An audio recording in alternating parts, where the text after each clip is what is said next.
Will the 49ers extend Kyle Shanahan this year, next year? I mean, he has 2 years left on his deal, and every time he's had 3 years left, he's gotten an extension. He had 3 years left on his deal in 2020, 21, 22. He had 3 years left on his deal, and they extended him. Then he got to 2023. He had 2023, 24, 25 left on his deal. They extended him. They want to make sure that Kyle Shanahan understands that they love having him here, and that if he were gone, some team would scoop him up in a heartbeat. Not anymore. Something has changed about these two guys, Lynch and Shanahan, standing in the organization. And I think a lot of it has to do with Brandon Aiyuk. I think it does. They gave him all that money, and the organization was vehemently against it from the onset. I mean, I think the organization probably would have been okay giving Brandon Aiyuk $25 million a year. So that's on them as well. It's not like they knew that he was going to do this. But I think the fact that Kyle and John somehow like overruled the bean counters on the money issue with Aiyuk, and then it blew up in their faces, makes me kind of feel like those guys lost a lot of power in the organization. And if you cost the Yorks money, that's when you get in trouble. It's not Eddie. They don't like throwing money away. And they threw a lot of money away on Brandon Aiyuk from their perspective. This is how the Yorks think, I think. Threw money away. Parag tried to tell him. Parag warned him. That's what Parag's there for. Been there for almost 30 years. He was against it. Kyle and John overruled Parag. It's the last time that's going to happen. So now Kyle's entering 2 years left on his contract. His handpicked GM is entering a lame duck year. Parag's going to be here for another 50 seasons. It's a lot of pressure on Kyle. So I don't think the personnel and the drafts, either if he is making the picks, I don't think he'll be held responsible for it. The Niners have worked really hard for us to not really know who makes these decisions, because I think they want John to be the fall guy if it comes down to it, because I think they look at Kyle as being more valuable to the organization, which of course he is. So still, if they fall short this year, and it's largely because their drafts still aren't good, that's why he'll get the next year, 2027, and John won't. But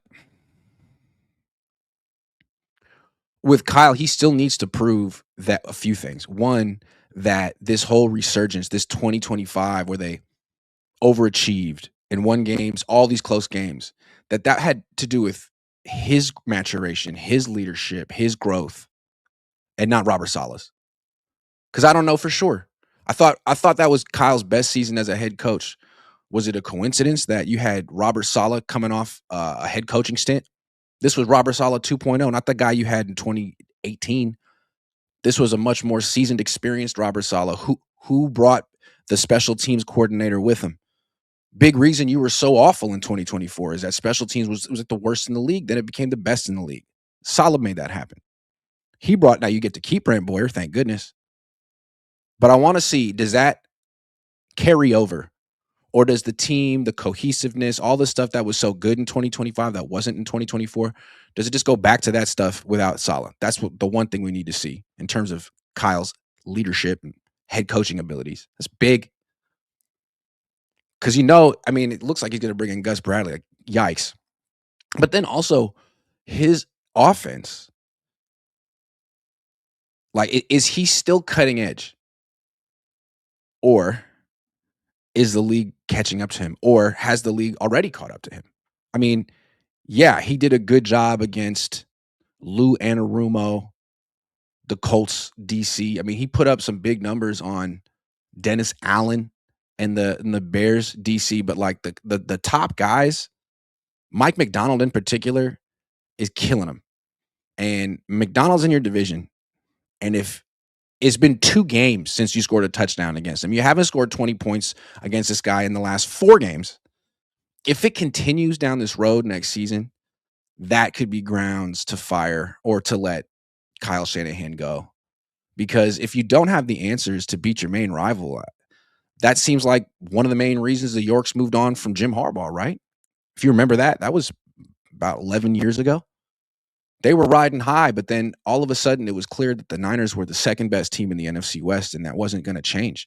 The Seahawks were younger than them. Their quarterback was better than the Niners quarterback. Their coach was better than the Niners coach. And every time they played each other, it seemed like the game was worse. Like the Niners were scoring 6 points against Seattle and then 3 points against Seattle. And I think the Yorks convinced themselves like, well, we have to make a change.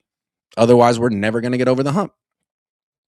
So if Kyle Shanahan, the reason he stayed here for 10, going on 10 years is because they felt that they couldn't possibly get a better offensive play caller than him.